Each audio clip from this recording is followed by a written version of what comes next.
So the next one we're going to look at then, as we advance forward, has to do with the question of how did complex life originate? How did it get started? Well, there's a very old argument which has been written by an apologist named William Paley. In a very remarkable book, Natural Theology, apologist William Paley really penned his most famous argument. Roughly a contemporary of Charles Darwin, Paley wrote defending the concept of intelligent design. Describing the regular movements of the planetary bodies, he compared the gestures of our solar system to those of a great clock, arguing that the creation had been intentionally crafted and then set in motion through the hand of its maker.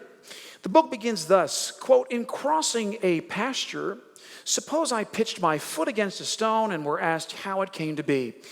And then in response, Paley replies, I might possibly answer that for anything I knew, it had laid there forever. Well, Paley then questions, but suppose I had found a watch upon the ground and should be asked how the watch happened to be. Paley then writes, I should hardly think of the answer I had given before, that the watch had always been there. Well, Paley's argument really carries an unmistakable point. The watch, more than the stone, I think, requires ingenuity. No other explanation is able to account for the specified complexity of its design. Simply put, in the words of Paley, the inference is inevitable. The watch must have had a maker. Well, today, Paley's argument is considered a classic amongst the wider array of arguments for the existence of God. But that, of course, doesn't mean that Paley's views are uncontested. The annals of history record a nearly endless litany of critiques.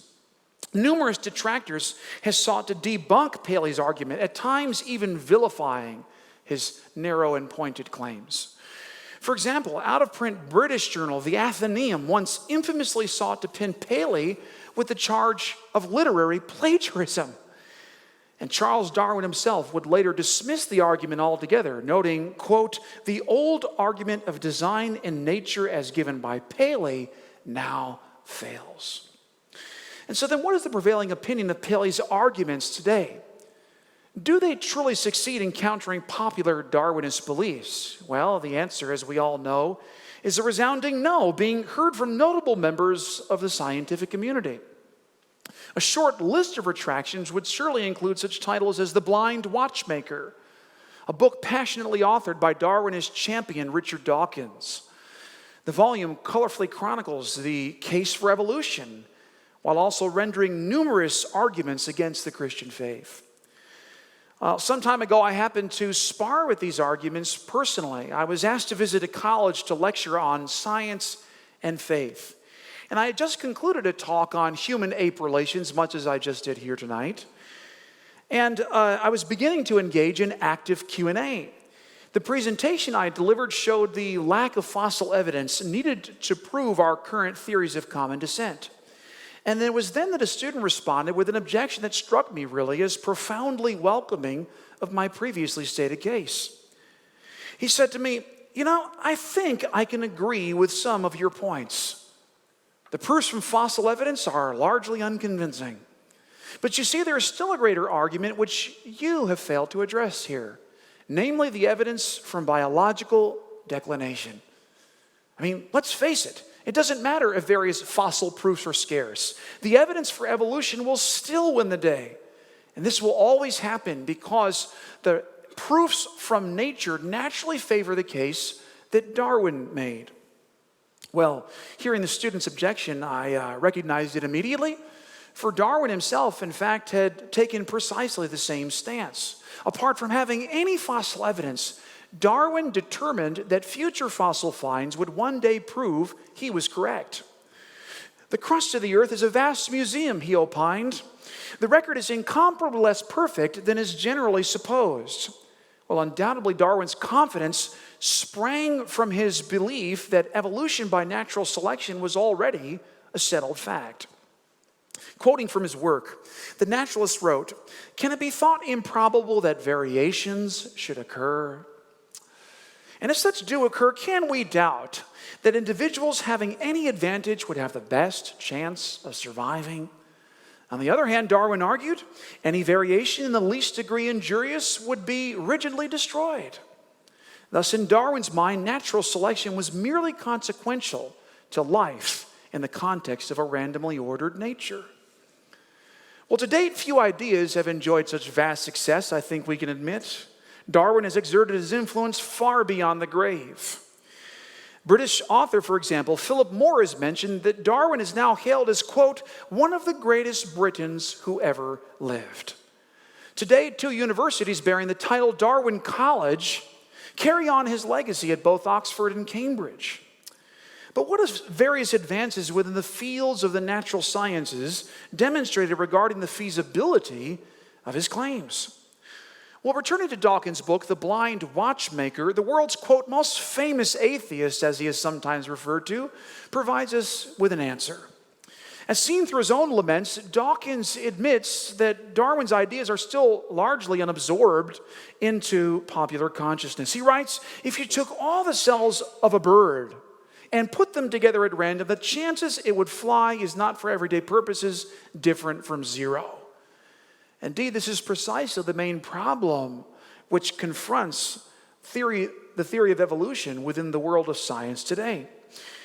And so, knowing this to be true, I therefore sought to answer and engage with my objector. I attempted to help him see the problem with Darwin's views. Because the challenge to atheism, in the words of Richard Dawkins, is developing an hypothesis that accounts adequately for complex design. In simple terms, we need to know, how did such diversity arise? Where did it all come from? How on earth did it all begin? And so these and other questions right now are at the heart of a debate which is raising fresh doubts about the theory of evolution. And so I thus began by mentioning the current works of modern science. I recounted the many frank descriptions of life arising at random.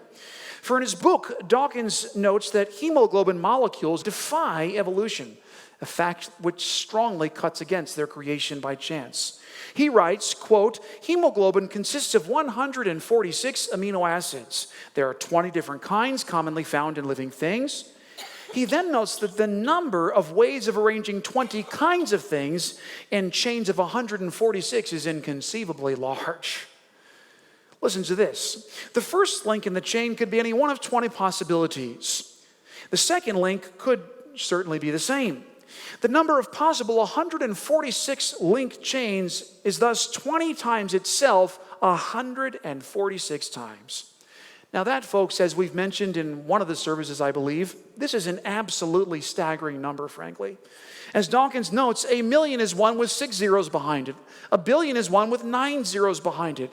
But the hemoglobin number is one with 190 zeros behind it. Well, I think it's safe to say that the odds against creation scenarios by chance are therefore truly breathtaking. To concede impossibility here is really merely to admit the obvious. Given the substantial challenges, it is thus reasonable to conclude that life did not arise on earth purely by chance. The reasons why are apparent today even to atheist scientists. Once again, to his credit, Richard Dawkins plainly admits this. He notes, regarding current age of the universe estimates, quote, the total age of the universe is well within the margin of error for this kind of back of an envelope calculation. And so for this reason, I would say that current cosmology would be in agreement with Richard Dawkins. Arguments regarding the antiquity of the universe are therefore rendered mute.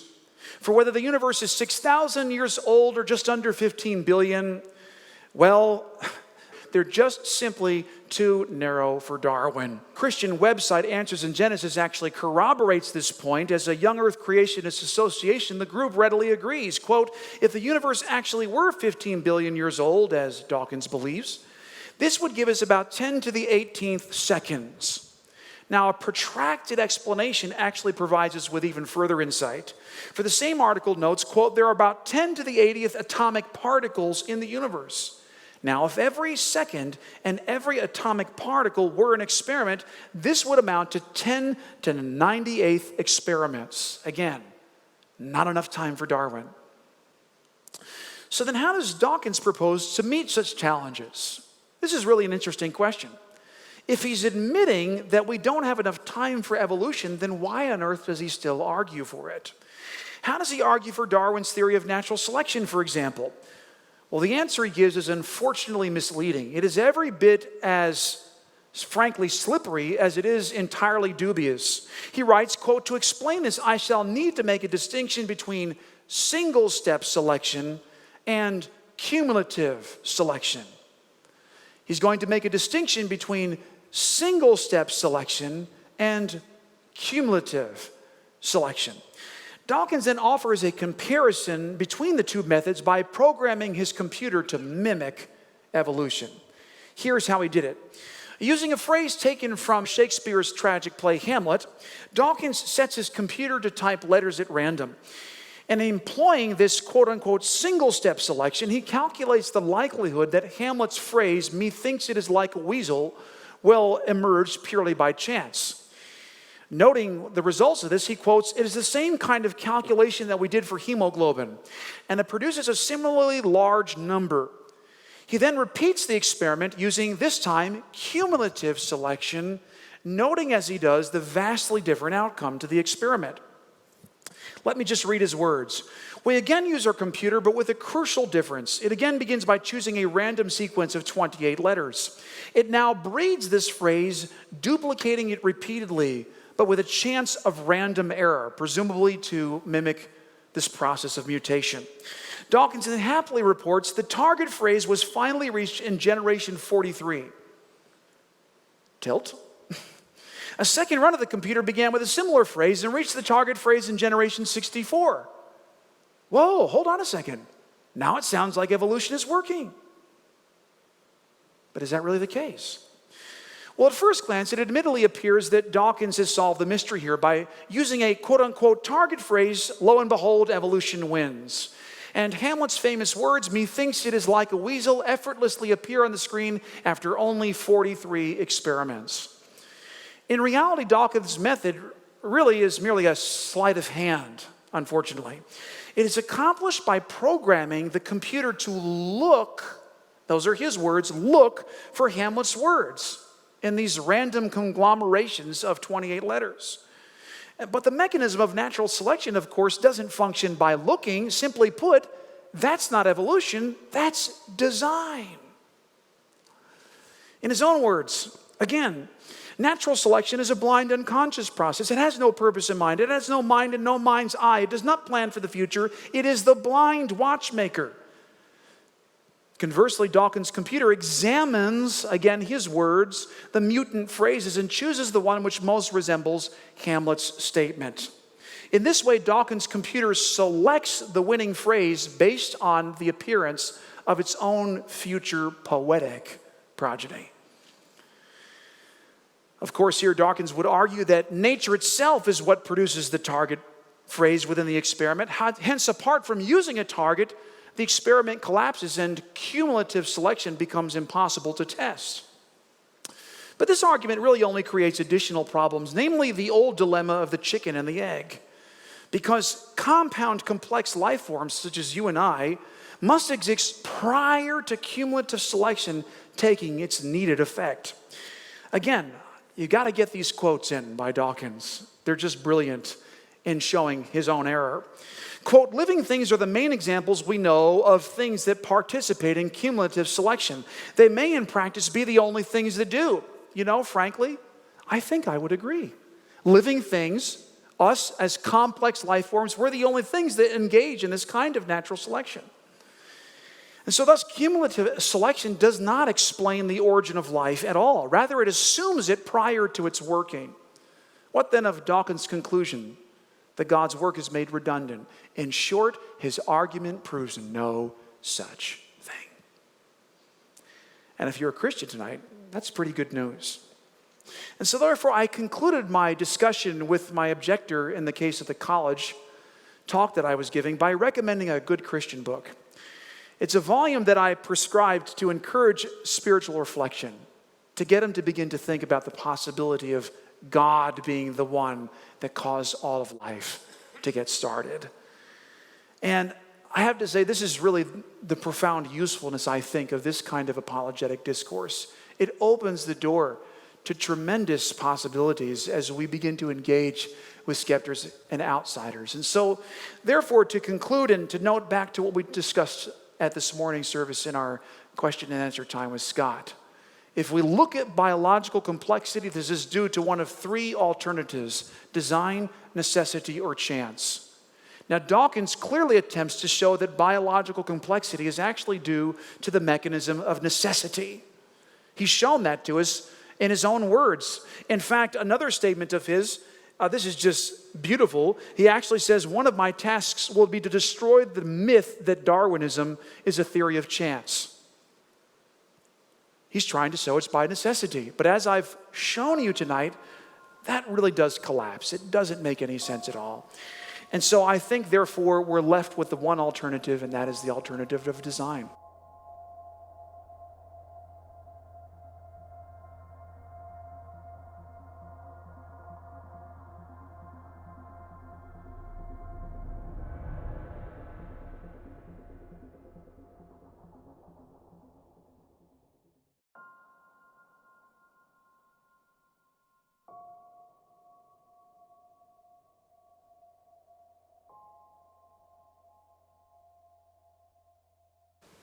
From time to time, I share the gospel with people at the University of Minnesota, and perhaps because of too many science fiction movies people are watching, some of them would say that intelligent design was caused by aliens.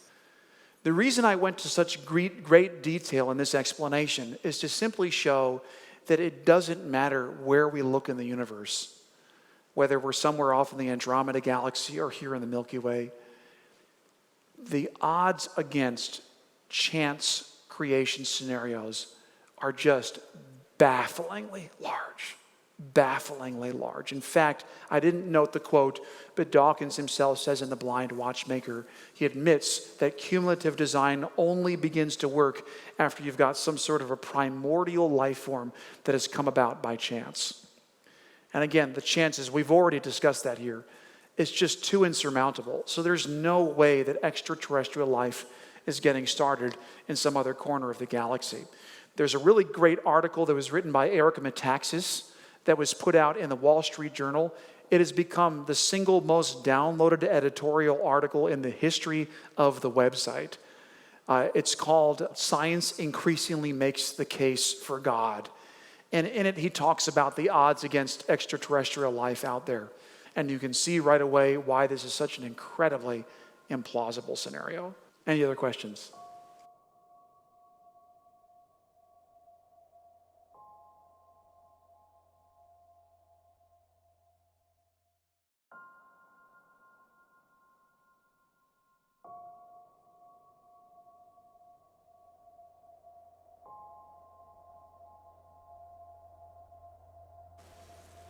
I find this kind of stuff extremely fascinating and interesting, and I love it.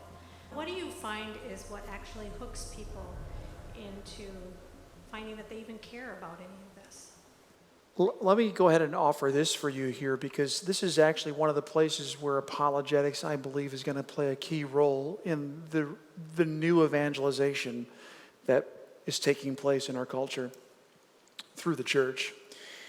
And that is that it is believed by one of the leading Christian philosophers in our generation, a man named William Lane Craig, that we actually do not live in a postmodern world. Could I just quickly get a show of hands? Who have actually, you've heard the idea that we live in a postmodern world that cares nothing for the idea of, okay, quite a few hands of objective truth. That is a myth. I'm actually absolutely with William Lane Craig on this point. We do not live in a postmodern world. Craig offers this example in this regard. When a person has a headache and they go to the drugstore, you better believe that the text on the bottle of a vial of rat poison has objective meaning when comparing it with a bottle of aspirin. Okay, those texts have objective meaning. It's only in the case of spiritual matters and areas of ethics where people begin to become subjectively oriented. They decide truth subjectively, and it comes into something that's called a situation ethic in terms of how we decide what's right and wrong, instead of an objective ethic. But that's not postmodernity. That's just modernism.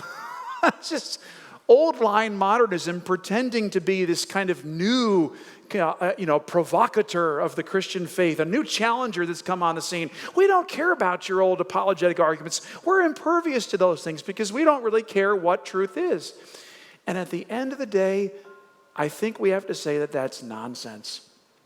The more that I have engaged in conversation with young people, college-age students, and anyone that is under age 45 that has walked away, which would fall well within that age bracket, when push comes to shove, they begin to realize that they doubt their own postmodern leanings, because postmodernity is really an unlivable worldview on so many levels.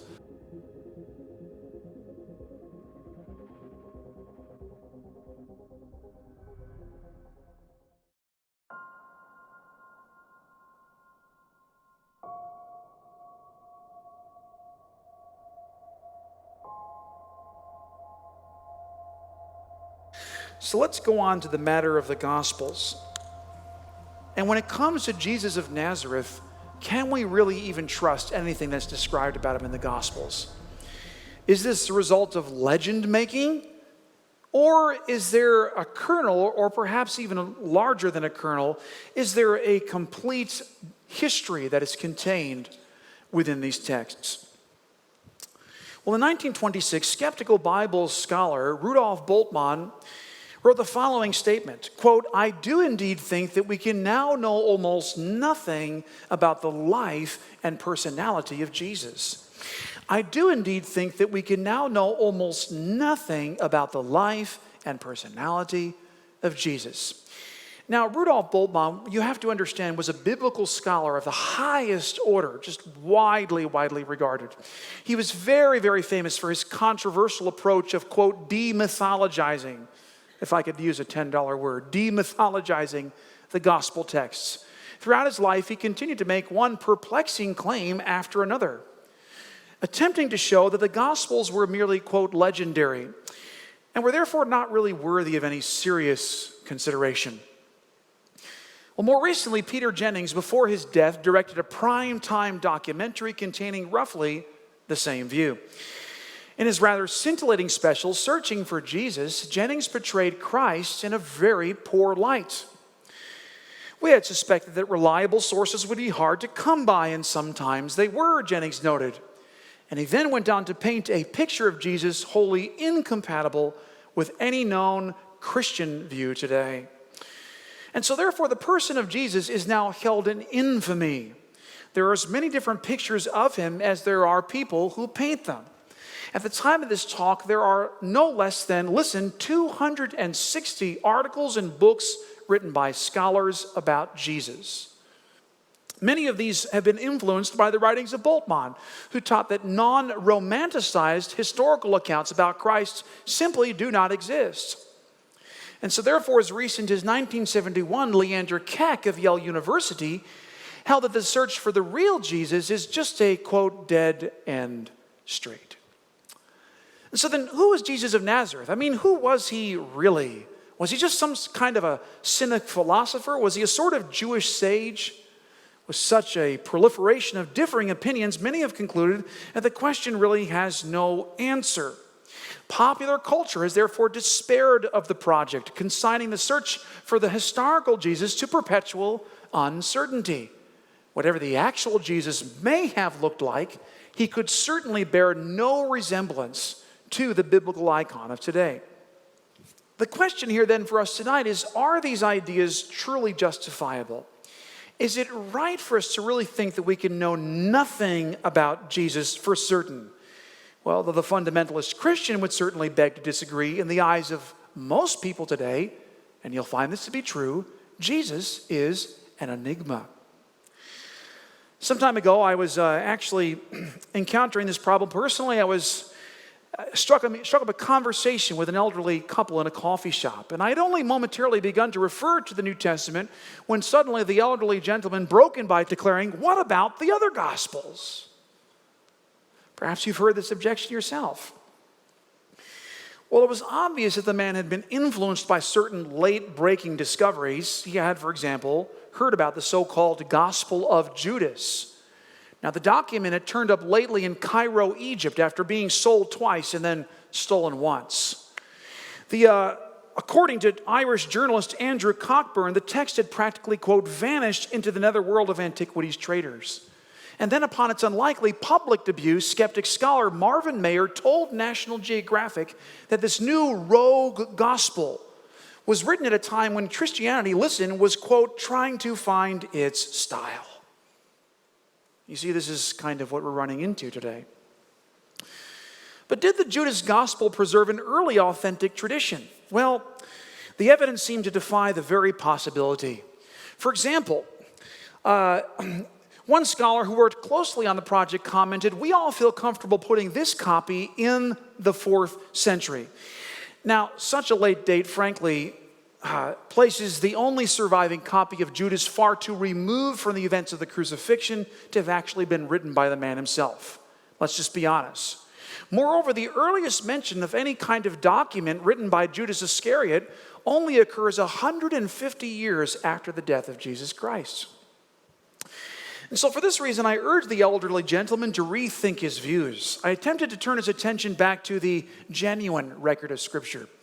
You see, because when most historians today face the task of reconstructing history, they will normally rely heavily upon early eyewitness accounts.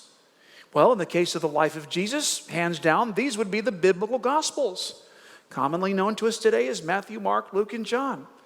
And of their historical trustworthiness, moderate scholar R.T. France wrote, quote, "We have good reason to treat the Gospels seriously as a source for the life of Jesus." Unfortunately, this point today is normally lost to skeptic people. And the man who stood before me was certainly no exception.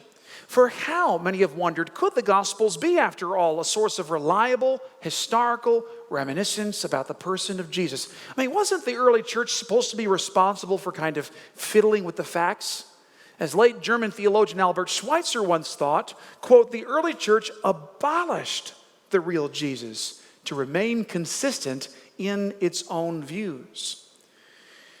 But here's the real thorny issue.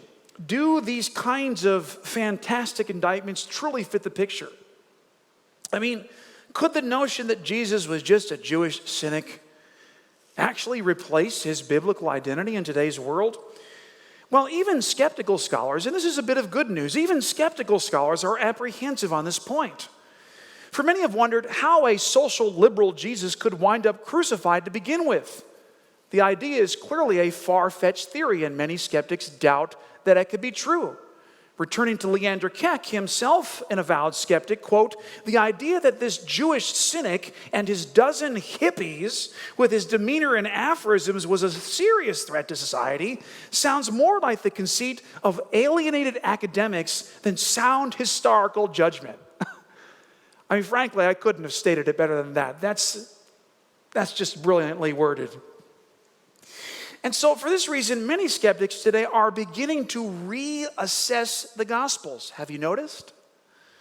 A new level of interest is beginning to arise in them in our time. And the results of the study have caused many skeptics to conclude that we can now know as much about Jesus as about any person in ancient history.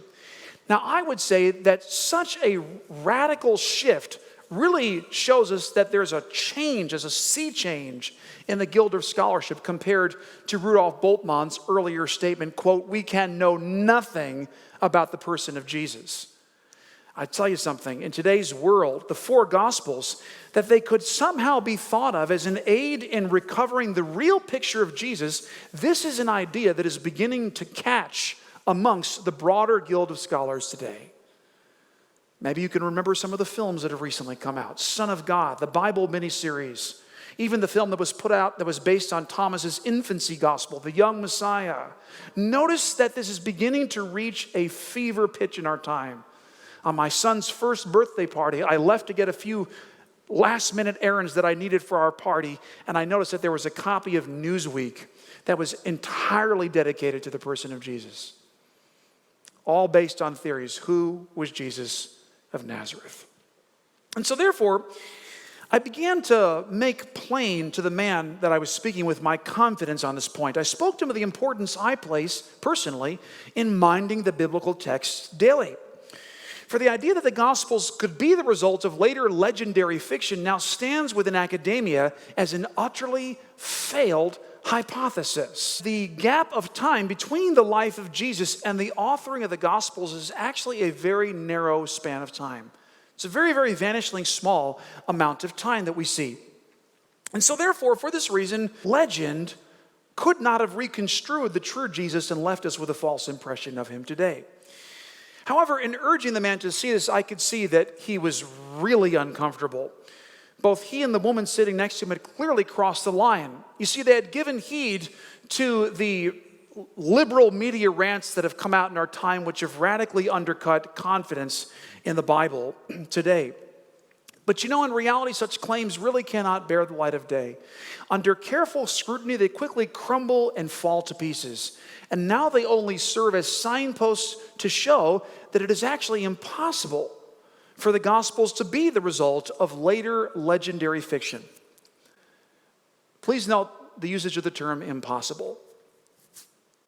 Let me qualify this. It's important to note a critical distinction of what we're talking about here, namely the difference between the rise of legends and the obliteration of history. We're going to have to make a distinction here tonight between the rise of legends on the one hand and the obliteration of history on the other. You see, because no Christian scholar today seriously attempts to make the claim that legends cannot arise about a person within his or her own lifetime or within his or her own generation. I mean, Elvis is in the building, anybody, right? I mean, we all know that that's not true. Indeed, such things do occur often. They are, in fact, very, very commonplace.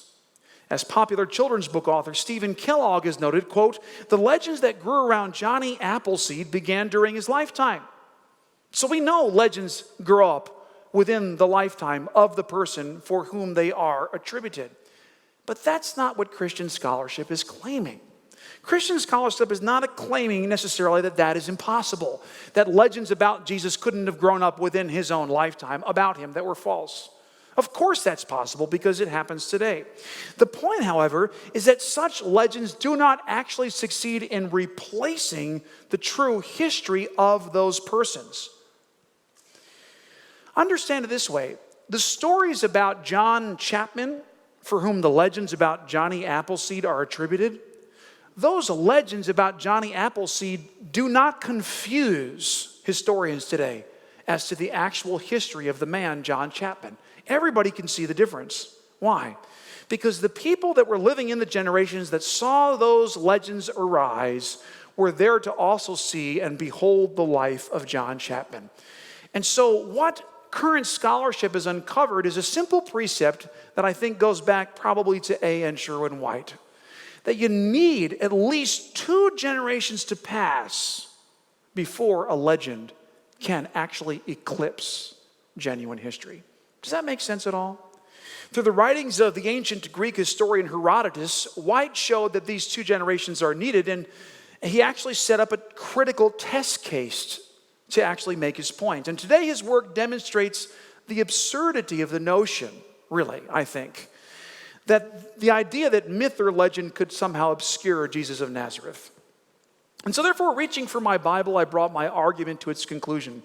I opened to the last page of my Bible and I just set it right down there in his lap in the coffee shop. I said to him, "Would you please mind starting to read from this part of the text? Just read it out loud if you could." Well, the man kind of looked at me glibly with this sort of deadpan expression on his face. He looked at the woman, he looked back at me. He looked down at the Bible, he put on his glasses, and he began to just clear his voice and start to read. He read these words, "I warn everyone who hears the words of the prophecy of this book. If anyone adds to them, God will add to him the plagues that are described in this book. And if anyone takes away from them, God will take away his share of the tree of life and the holy city which are described in this book." Well, after reading that statement out loud, he looked up at me, and the color had just completely drained from his face. I mean, it was clear that this statement had shaken. I don't know what it is about when a skeptic, for the very first time, reads the words of the Bible out loud using their own voice. Somehow the text just pierces their hearts in a way that it didn't before. I don't know what that is. Something about faith coming by hearing, I think. Hearing the word of God. And so therefore, seeing that the penny had dropped, I therefore properly brought my discussion to its conclusion. I said, you see, given what you have just read out loud here this afternoon, do you think that it really would be wise for you to give any thought to those quote-unquote other gospels you mentioned a moment ago? Well, the expression on his face clearly told me the answer to my question. And so therefore, in closing then on this particular issue, no one can deny that the Jesus of history actually behaved as he did. And the power of this simple point really cannot be overstated. In fact, even radical, skeptical Bible scholar, old Rudolf Bultmann, whom we noted at the beginning of this talk, actually admitted that the things which were described in the Gospels actually count as genuine history. Listen to this. He wrote, most of the miracle stories contained in the Gospels are legendary or at least dressed up with legends. But there can be no doubt that Jesus did such things, which were, in his and his contemporaries' understanding, miracles. That is, deeds which were the result of supernatural, divine causality. Listen to this. Doubtless he healed the sick and cast out demons. Now, when I read this statement in the context of the Leadership Institute where I lecture, this gal just shot up her hand. She said, wait a second. Hold on. That was the same guy, the guy who you said it's all just bunk, it's all coloration, it's just they're kind of, exaggerating and embellishing the stories. That same guy wrote that statement. I just kind of said, well, here's what you need to understand. When a person like this is speaking out of their own philosophical proclivities, the things that they're going to say about Jesus, they're just going to say, well, as to the existence of God, who knows? And Jesus of Nazareth, probably not who the church said he was. But you see, as a historian and as a scholar, he has to admit that based upon the canons of historical inquiry, that these texts really do stand as historical. And so therefore, I think that the point is the best illustration that you could offer. If the most radical skeptical scholar of the 20th century failed to debunk the biblical case for the historical Jesus on what phony grounds, is culture in our time trying to do the very same thing? Perhaps I think it should be time for us to begin in our own conversations with outsiders to begin to say, have you ever thought about just examining the text? Just forget about the idea if it's a divinely inspired text. Just look at it as it actually undeniably is. It's a book of stories, this remarkable story that comes down to us out of the first century, showing this remarkable person, Jesus of Nazareth. Why don't you just look at this from that perspective? Don't begin with this as a divinely inspired text. Instead, just simply ask the question, if this is history, then what does this portrait of Jesus tell me about him? And who was he? Who was he really? And as you begin to talk with your own friends and skeptics, be bold about using the text of the New Testament to do this. Because I tell you, the reversal that's taken place in our time has absolutely changed a generation of critical scholars.